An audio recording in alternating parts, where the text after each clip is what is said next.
Hello everyone, welcome to my channel Maths Vibes. So आज हम discuss करेंगे 7 जून 2023 में लीनियर अलजेब्रा का क्वेश्चन है, पार्ट सी में था और क्वेश्चन आईडी है 704075।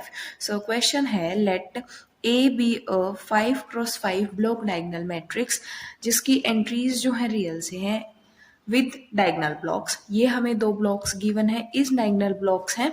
सो जो हमारी मैट्रिक्स ए है वो हमारी उसकी रिप्रेजेंटेशन है E10E000। नेक्स्ट हमारा दिया हुआ है E100E000E।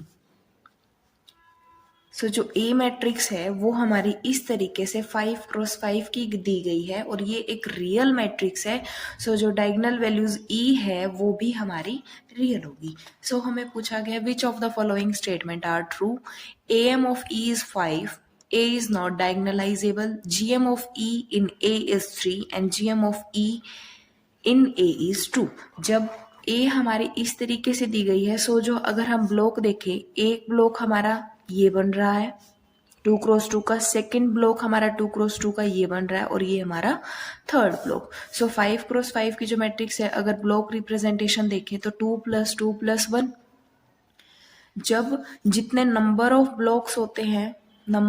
ब्लॉक्स होते हैं वही हमारी जीएम होती है of eigenvalue. So eigenvalue हमारी यहाँ पर ई है, so GM of E. Blocks कितने total 3 blocks, so GM of E in A कितना हो गया हमारा 3, जीएम हमारा 3 है। और अगर हम यहाँ से देखें, सो ये देखने के बाद हमें ये पता चल रहा है कि जो एम है, जो अलजेब्राइक मल्टीप्लिसिटी है ए की, वो हमारी 5 है। सो फर्स्ट ऑप्शन हमारा करेक्ट हो गया, M of E is 5। Second third option GM of E in A is 3। और जब एम और जीएम बराबर होते हैं तो मैट्रिक्स डायगोनलाइजेबल होने की पॉसिबिलिटी है, बट यहाँ पर एम जीएम के बराबर नहीं है, सो मैट्रिक्स ए डायगोनलाइजेबल नहीं होगी। इसका मतलब ए अगर डायगोनलाइजेबल होती है तो इसका मतलब होता है कि M is equals to GM। So इसकी कॉन्ट्रापोजिटिव डेफिनेशन क्या कहती है कि if AM is not equals to GM then AM is not diagonalizable. इस केस में दोनों इक्वल नहीं है, सो हमें पता चला कि जो A है वो हमारा डायगोनलाइजेबल नहीं है। डायगोनलाइजेबल नहीं है तो सेकंड ऑप्शन हमारा करेक्ट हो गया। फोर्थ कह रहे हैं कि GM of E is 2 which is not possible. So हमारे जो करेक्ट ऑप्शन है वो फर्स्ट, सेकंड और थर्ड हो जाएंगे। क्वेश्चन हम डिस्कस करेंगे वो क्वेश्चन है लीनियर अलजेब्रा का ही, क्वेश्चन आईडी है 704027, पार्ट बी का क्वेश्चन है। और क्वेश्चन है let L is greater than equals to 1 be a positive integer. L हमारा कोई भी पॉजिटिव इंटीजर है।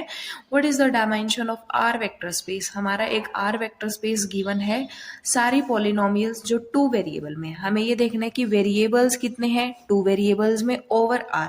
एंट्रीज भी हमारी रियल से हो रही है, having a degree of at most L. At most N degree की हमारी पॉलिनोमियल है और जो हमारी पॉलिनोमियल है वो हमारी 2 डिग्री की पॉलिनोमियल है जो एक वेक्टर स्पेस बना रही है, उसकी हमें डायमेंशन फाइंड आउट करनी है। ऑप्शंस हैं L+1, L into L minus 1, L into L plus 1/2, L+1, L+2/2। सो हमारा एक कॉन्सेप्ट होता है dimension of A vector space of polynomial of m variable. अगर कोई भी पॉलिनोमियल हमारी m वेरिएबल में है, हैविंग डिग्री एटमोस्ट n अगर उसकी एटमोस्ट डिग्री हो, सो उस वेक्टर स्पेस की जो डायमेंशन बनेगी वो हमारी बनेगी m+nCm। ठीक है। सो यहाँ पर क्या गिवन है क्वेश्चन में, वेरिएबल्स कितने हैं, वेरिएबल्स हैं हमारे 2। यहाँ पर m की वैल्यू कितनी हो गई 2, डिग्री कितनी है एटमोस्ट डिग्री, L पॉसिबल है, यहाँ पर डिग्री n है, सो n होगी, n के प्लेस पर हो जाएगा L। सो फॉर्मूला क्या कहता है m+nCm means L+2C2। So combination L+2 factorial, 2 factorial and L+2 minus 2 factorial. So L+2 factorial and 2 factorial and L factorial। L+2 factorial को ओपन करेंगे, L+2, L+1 and L factorial divide by 2 into L factorial।